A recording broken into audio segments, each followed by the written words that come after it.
there can be quite a performance difference between an Exynos powered Galaxy S10 and the Snapdragon 855 version. So if you had to pick between a Galaxy S10 powered by the Exynos 9820 and last year's OnePlus 6T with the Snapdragon 845, which would you pick? Well, let's find out.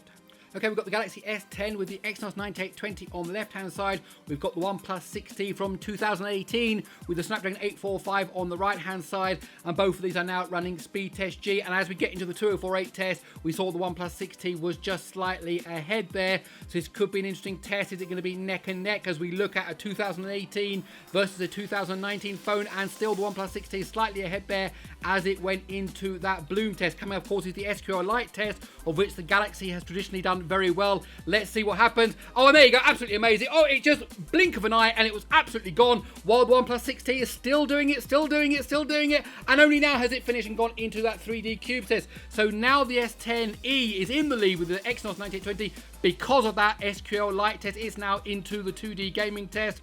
The OnePlus 6T is now also into the 2D gaming test, while the S10e with the Exynos 9820 is into the 16 thread test. And of course, that's an octa-core processor, so it should be able to handle that quite well. The Snapdragon 845 in the OnePlus 6T should also be able to handle that thread test quite well because it is also an octa-core processor. As we now go into the Unity test, as we go into the Unity test, both devices are running at full HD resolution. So the early lead there by the S10e because it started first. However, I think if we look at it now, we're going to see that the OnePlus 6T has taken the lead. Seemed to be a bit of a stall there a couple of times, and it turned left first there.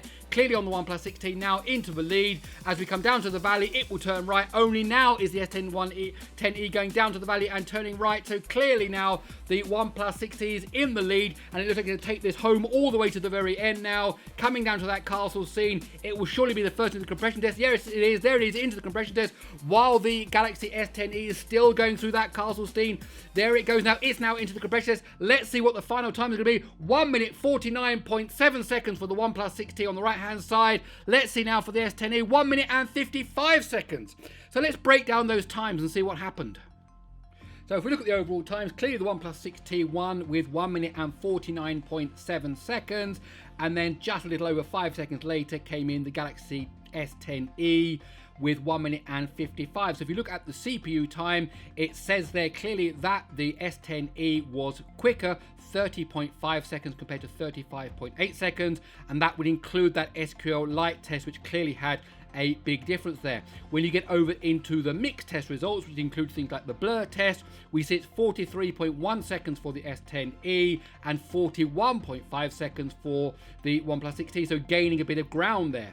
But the real difference comes when you get to that GPU test. Even though the S10e is a 2019 phone, that GPU time of 41.2 seconds compared to 32.4 seconds on the OnePlus 6T. So a lot of ground gained there by the OnePlus 6T, giving an overall winning time of 1:49.7. Okay, that's it. My name's Gary Sims. I do hope you enjoyed this video. If you did, please do give it a thumbs up. Don't forget to subscribe. Do hit that bell notification icon. And well, that's it.